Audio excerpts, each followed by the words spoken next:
약속대로 오신 예수님 세 번째 제사장이라는 말씀의 제목으로 주의 말씀 나눠보고자 합니다. 예수님은 공생애를 마치시고 죽고 부활하셔서 그 이후에 사람들이 그 예수님을 보고 그리스도다라고 부르기 시작했죠. 그래서 우리는 예수 그리스도 또는 그리스도 예수라고 호칭을 부르곤 합니다. 여기서의 그리스도라고 하는 이 헬라어 표현은 기름 부음 받은 자라는 뜻을 갖고 있습니다. 그런데 이것이 신약 성경에 쓰여졌던 헬라어 표현이고요, 구약 성경에 쓰여졌던 히브리어 표현에서는 기름 부음 받은 자가 바로 메시아라고 하는 표현입니다. 그러니까 메시아, 그리스도는 서로 기름 부음 받은 자라는 뜻으로 동일한 의미를 가지고 있습니다. 그래서 예수님의 풀 네임, 전체 이름을 가끔 지을 때 저희들이 메시아, 예수, 그리스도라고 하는 표현을 쓰곤 합니다. 메시아는 구약에서 기름 부음 받은 자, 곧 그래서 백성을 훗날 구원해 줄 약속을 가지고 있는 사람을 우리 메시아라고 구약 성경에서 이야기하죠. 그런데 그 가운데 이 역사 속에 성육신한 하나님께서 그 메시아로서 이 땅에 오신 그분을 우리는 예수라고 표현했습니다. 그리고 그리스도는 역사 속에 오신 예수님이 십자가와 그리고 부활의 사건을 통해서 이제 그분이 우리의 구원자이시구나 라는 고백을 바로 그리스도라고 하는 표현으로 하게 되었죠. 그런데 구약 성경에는 메시아 이전에 기름 부음 받은 세 부류에 대한 직책이 나옵니다. 이 세 부류를 예수님께 적용을 해서 예수님의 삼중직이라고도 표현을 하는데요, 이 세 가지의 이 직책은 왕, 선지자, 제사장입니다. 그런데 그 가운데 가장 먼저 기름 부음 받은 직책은 제사장입니다. 오늘 본문 그 시편 본문에 나오는 제사장 멜기세덱은 사실 아브라함 때부터 존재했던 제사장으로 불림을 받았습니다. 창세기 14장 17절에서 18절에 보면 다음과 같이 기록되어 있는데 함께 읽어보겠습니다. 아브람이 그돌라오멜과 그와 함께 한 왕들을 쳐부수고 돌아올 때에 소돔 왕이 사웰 골짜기 곧 왕의 골짜기로 나와 그를 영접하였고 살렘 왕 멜기세덱이 떡과 포도주를 가지고 나왔으니 그는 지극히 높으신 하나님의 제사장이었더라. 이 기록이 말하고 있는 것은 아브라함이 족장 시대에 다른 부족들과 전쟁을 하고 승리하면서 돌아오는 길에 멜기세덱이라는 사람을 만나죠. 근데 이 멜기세덱이 아브라함과 그 병사들에게 떡과 포도주를 공개합니다. 그리고 그 가운데 축복하는 이야기가 나오죠. 그리고 성경은 멜기세덱은 지극히 높은 하나님의 제사장이었다라고 증거하고 기록합니다. 그러자 아브라함은 이 멜기세덱의 자신이 가졌던 전리품 가운데 10분의 1을 봉헌하고요, 그리고 자신이 드린 봉헌물을 통해서 천지의 주제이시오 지극히 높으신 하나님 여호와께 내가 손을 들어 맹세합니다 라는 표현을 멜기세덱에게 또 합니다. 이 모습을 종합해서 본다면 지금 아브라함이 멜기세덱을 통해 하나님께 기도하고 제사를 드리는 모습을 볼 수 있지요. 곧 창세기 14장에 아브라함과 멜기세덱이 나오는 이야기는 하나님께 기름 부음 받은 제사장이 아주 일찍부터 있었다라는 것을 보여주는 말씀입니다. 그런데 바로 오늘 시편의 본문, 히브리서의 본문에서 그 멜기세덱에 대해서 뭐라고 이야기하는가? 영원한 제사장이라는 아주 신적인 표현을 사용하지요. 이를 통해서 제사장이 가장 먼저 기름 부음을 받은 메시아요 그리스도다, 곧 메시아 그리스도의 신현된, 먼저 그렇게 부름을 받고 표현된 존재가 제사장이었다라는 것입니다. 그러니까 메시아와 그리스도라고 하는 호칭 이전에 제사장이 그 기름 부음 받은 자의 호칭을 가지고 있었던 것이죠. 그래서 실제로 성경에는 예수님을 제사장으로 묘사하는 것이 많습니다. 요한복음 1장 29절 36절에는 그 예수님이 하나님의 어린 양이라고 표현하지요. 구약의 제사에서 중요한 것은 제물이었습니다. 근데 예수님이 스스로 하나님의 어린 양이라고 하는 제사장적인 표현을 쓰고 있지요. 또한 히브리서는 그 주제 자체가 대제사장으로 오신 예수님에 대한 이야기가 계속해서 전개돼 나갑니다. 그런데 여기서 한 가지 궁금한 것이 있습니다. 우리가 예수님을 메시아, 그리스도, 기름 부음 받은 제사장이라고 표현을 하지만 예수님이 자신이 약속된 메시아 제사장으로 이 땅에 오게 되었다라고 스스로 인식하고 있었을까라고 하는 궁금증이 듭니다. 우리는 예수님을 기름 부음 받은 자, 그래서 구약의 표현대로 메시아요, 신약의 표현대로 그리스도다라고 표현을 하죠.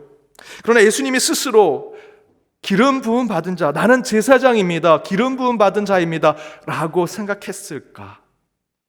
결론적으로 말씀드리면 예수님은 스스로 나는 제사장입니다, 기름 부음 받은 자입니다 라는 인식은 하지 않으셨지만 영원한 제사장인 메시아와 그리스도의 삶을 사신 것은 분명합니다. 단 다음과 같은 전제 조건이 있습니다. 구약의 메시아와 신약의 그리스도의 불연속적인 제사장의 삶을 사신 분이 예수님이라는 것입니다. 구약의 메시아와 신약의 그리스도가 예수 한 분에게 소급이 되고 예수가 메시아요, 예수가 그리스도로 함께 쓰이지만 그것은 불연속적이다라는 것이죠. 곧 서로 분리되어 있습니다. 예수의 메시아 예수와 예수 그리스도가 서로 같을 수 없다, 분리되어 있고 연결되지 않는다라는 것입니다.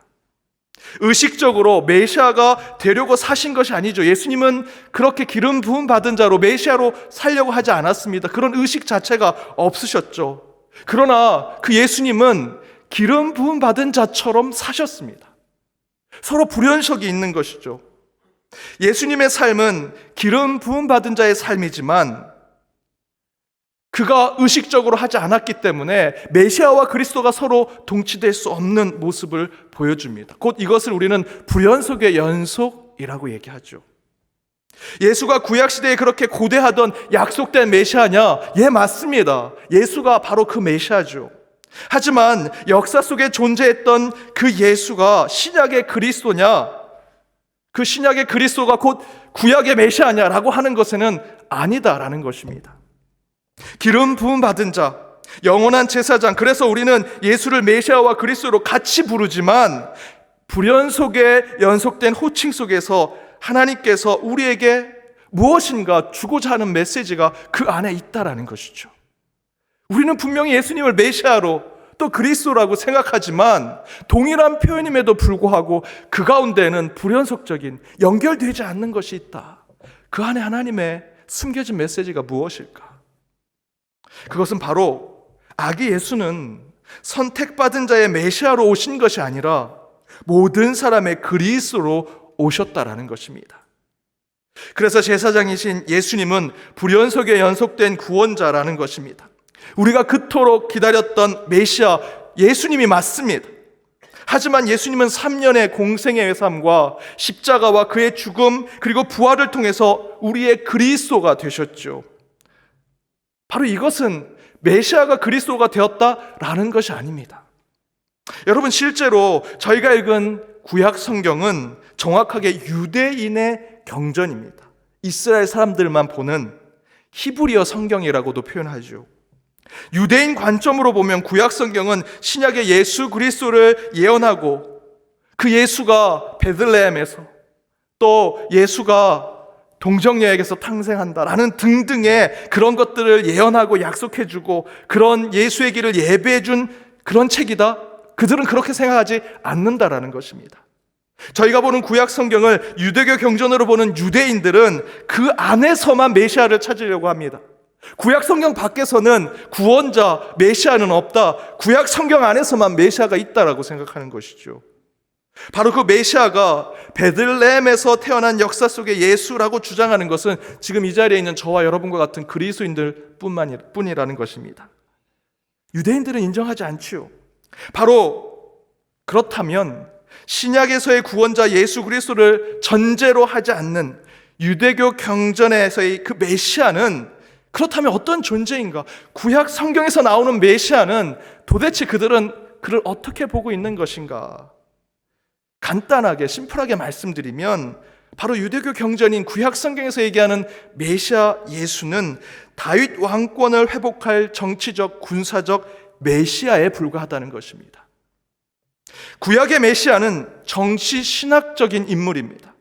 정치 신학적인 인물이란 뜻은 내 편, 내 나라, 내 민족, 내가 다스리고 내가 정치할 대상을 위한 존재로 이 땅에 오신 분을 이야기하는 것이죠.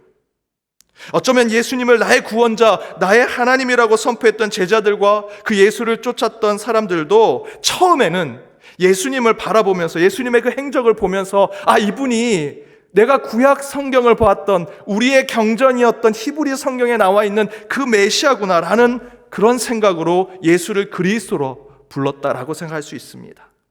하지만 예수님은 2000년 전 역사적 존재로 이 땅에 오셨고 예수님이 보여주신 공생애의 모습은 다윗 왕권을 회복할 군사적, 정치적 메시아의 모습, 물론 그런 모습도 있긴 했지만 예수의 십자가와 부활 사건 이후로 사람들은 그를 그리스도로 부르면서 구약의 메시아와 연속적인 것처럼 보이지만 그렇지 않은 완전히 다른 의미에서 그리스도, 영원한 제사장, 구원자로 예수를 부르기 시작했다라는 것입니다. 그것이 바로 그리스도 예수는 팔레스타인 땅에 다윗 환생을 바라는 유대인들만을 위한 제사장 메시아가 아니라 유대인, 이방인, 헬라인, 야만인 모두를 위한 구원자로 오신 분이 바로 지금 이 대림절 우리가 기다리고 있는 그 예수님입니다. 그런 정치 신학적이고 유대교 중심주의에 빠져 있을 법한 사도 베드로가 그 예수님을 그의 생전에 만났습니다. 그가 구약 성경에 나와 있는 메시아라고 생각했습니다. 그래서 이 땅에 군사적으로 정치적으로 힘 있는 메시아가 돼서 우리를 구원해주고 해방시켜줄 그런 뜻으로 예수를 쫓아다니다가 그들이 생각하는 메시아는 죽으면 안 되죠. 그런데 그가 골고다의 언덕을 오르고 십자가에서 죽습니다.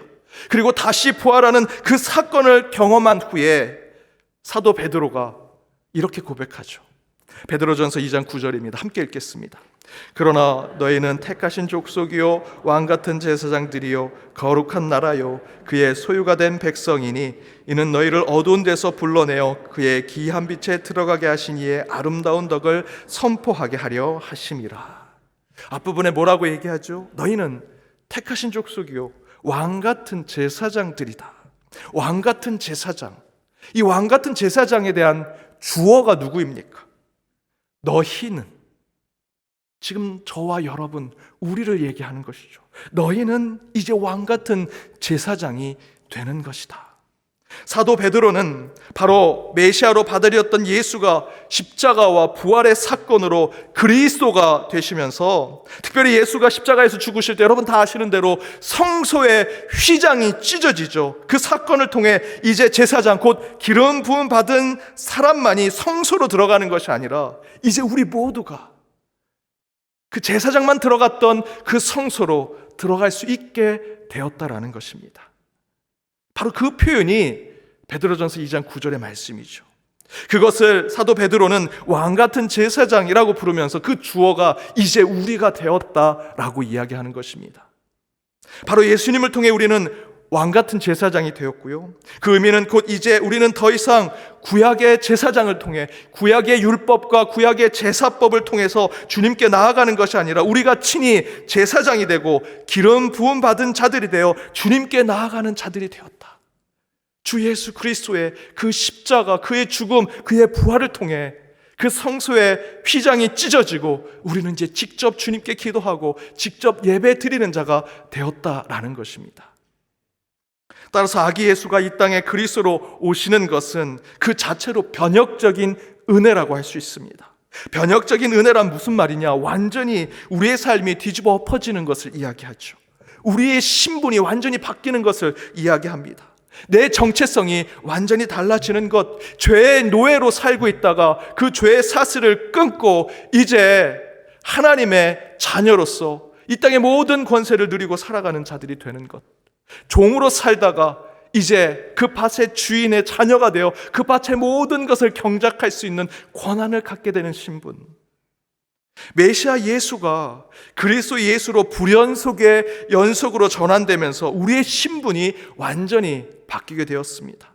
아기 예수의 임재는 우리를 왕같은 제사장으로 만들어주시는 아주 특별한 사건이지요.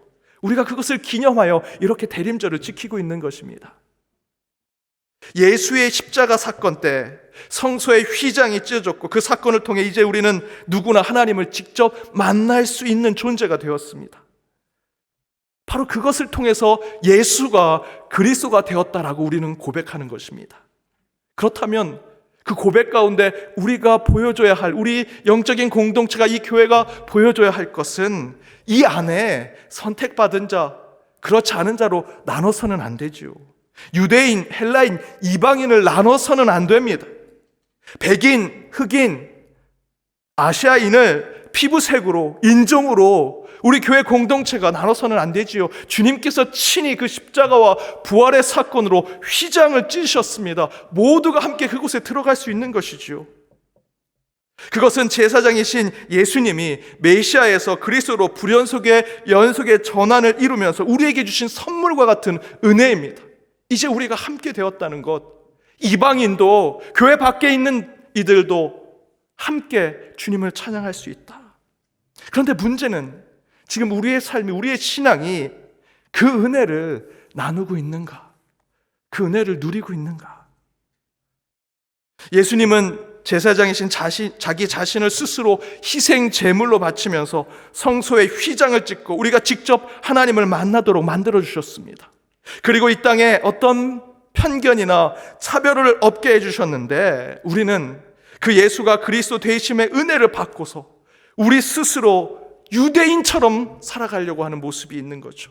우리만 구원받고 우리 교회만 잘되고 내 가정만 구원받는 것만 생각하는, 그것이 은혜라고 생각하는, 은혜를 값싸게 만드는 신앙이 우리 가운데 너무 많다는 것입니다.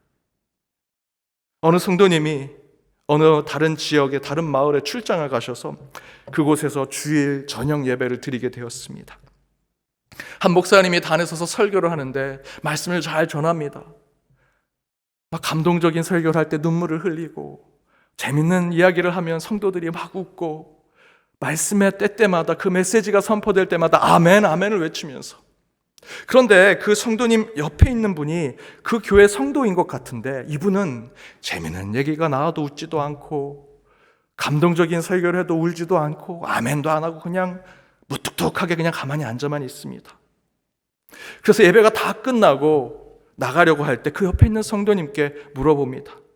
오늘 목사님 말씀이 참 은혜롭지 않으시던가요? 아, 예, 참으로 은혜롭고 참 좋았습니다. 그런데 목사님 재밌는 거 얘기할 때는 웃지도 않으시고 감동적으로 설교할 때는 울지도 않으시고 아멘도 안 하시고 무뚝뚝하게 가만히 있으셨잖아요. 왜 그러셨어요? 그랬더니 그분이 이렇게 얘기합니다. 예, 오늘 말씀을 전하신 분은 우리 교구 목사님이 아니십니다.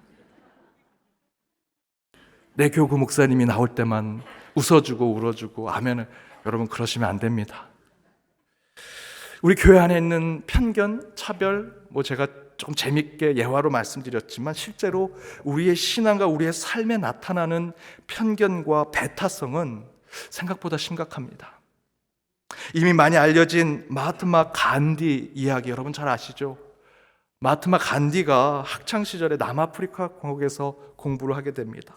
그 가운데 서구 기독교에 대해서 관심을 갖게 되었고요. 말씀을 읽던 중에 예수님의 산상순 팔복 가운데 은혜를 받습니다. 그리고 자기 나라인 인도가 그 오랜 종교의 전통과 관습 가운데 인스처럼 만들어진 카스트 제도, 신분 제도를 어떻게 하면 이 예수의 말씀으로 변화를 줄 수 있을까? 그래서 교회를 가야겠다 하고 성당을 찾아갔습니다. 그런데 그 성당 앞에 문지기가 그 간디에게 이렇게 얘기합니다. 이 성당에는 흑인은 들어올 수 없습니다. 흑인만 다니는 성당으로 가십시오. 이에 간디는 예수님은 분명히 사랑과 평등, 나눔과 베품에 대한 말씀을 하셨는데 그것을 실천해야 할 교회가 교회 문턱에서부터 차별과 배타성, 편견을 보여주고 있구나. 그 이후로 간디는 더 이상 교회를 가지 않았습니다. 이런 문제는 흑인과 백인이 있는 그런 나라나 세상에서 있는 문제만이 아닙니다. 이미 우리 교회 공동체 안에도 우리가 살아가는 삶 속에서도 이러한 문제들이 계속해서 우리 신앙 가운데 발생되고 있습니다.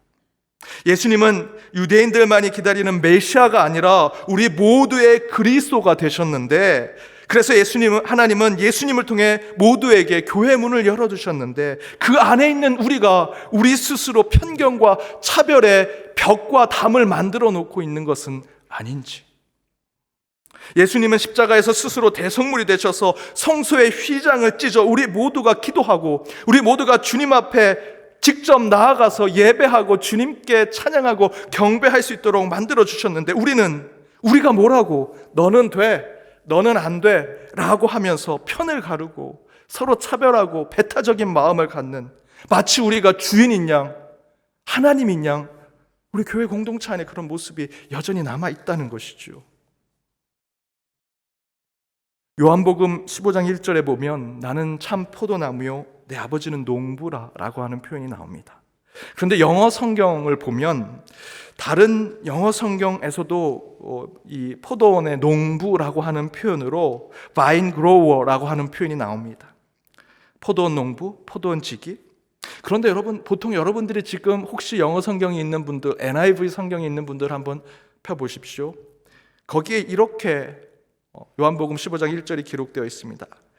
I'm the true vine and my father is the gardener 라고 표현되어 있습니다. 가드너, 정원사, 포도원 농부보다는 더 큰 의미를 가지고 있죠. 포도원뿐만 아니라 그 포도원이 있는 그 주변에 있는 꽃들과 다른 나무들, 거기에 피어있는 상추들, 오이들, 다른 풀과 나무들, 그리고 그 포도원에 오는 모든 곤충들도 다 가꾸는 정원사라는 것입니다. 그런데 바로 이 좀 더 많은 사람들에게 선교적인 차원에서 많은 사람들에게 대중적으로 성경을 읽게 하려고 만든 이 NIV 성경에서는 그 포도원지기 vine grow라고 하는 이 표현을 정원사 가드너로 표현하고 있습니다. 바로 우리 하나님은 당연히 포도원지기가 되시지요. 포도를 가꾸기 위해서, 포도의 열매를 잘 맺기 위해서 포도원지기, 포도원 농부가 되시지만 이 NIV 성경에서 번역하는 그 마음처럼 우리 하나님은 그보다 더 크신 분이십니다.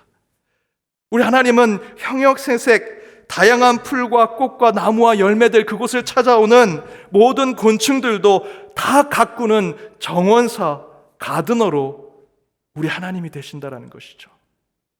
이전에 메시아와 구약의 제사장이 소를 잡고 양을 잡고 동물의 피를 내며 죽음으로 제사를 드리고 그 가운데 제물들의 각을 내고 구별하고 나누고 분리하는 것으로 제사를 이루려고 했던 사람이었다면, 이제 신약의 제사장인 예수 그리스도는 연합하고 함께하고 화해하고 조화롭게 만드는 바로 그런 제사장으로 우리에게 오신다라는 것입니다. 사랑하는 여러분, 이제 우리 예수님은 다양한 색깔, 다양한 모양의 정원을 가꾸는 모든 것의 생명을 살리는 구원자로, 제사장으로, 그리스도로 이 땅에 오셨습니다. 여러분의 모든 모습, 여러분의 직업, 여러분이 지금 생각하고 있는 것, 여러분의 신앙의 정도, 여러분의 모양과 생각, 우리는 마치 형형색색 아름다운 꽃들과 풀들과 나비와 벌들과 곤충들처럼 그렇게 많은 것들이 다양하게 있는 정원과 같은 삶을 살아가고요, 또한 그 가운데 저희도 그런 정원과 같은 인생을 살아가죠. 이 안에 여러분 빨간색만 있어서는 안 됩니다. 파란색만 있어서는 안 됩니다. 꽃만 있어서는 안 되고요, 열매만 있어서는 안 됩니다. 나비만 날아다니면 안 됩니다. 그 모든 것이 함께 어우러져서 하나님이 가꾸시는 정원이 될 때, 이 교회가 그런 형형색색 다양한 것이 함께 아름답게 우리 가드너 되신 하나님이 가꾸시는 그러한 정원이 될 때, 우리 교회는 영원한 제사장을 모시는 교회가 되리라 믿습니다. 그렇게 모든 것을 살리는 생명의 제사장 되시는 예수 그리스도로 말미암아 천국의 풍성함을 경험하는 대림절 이 주간이 되시길 주님의 이름으로 축복합니다.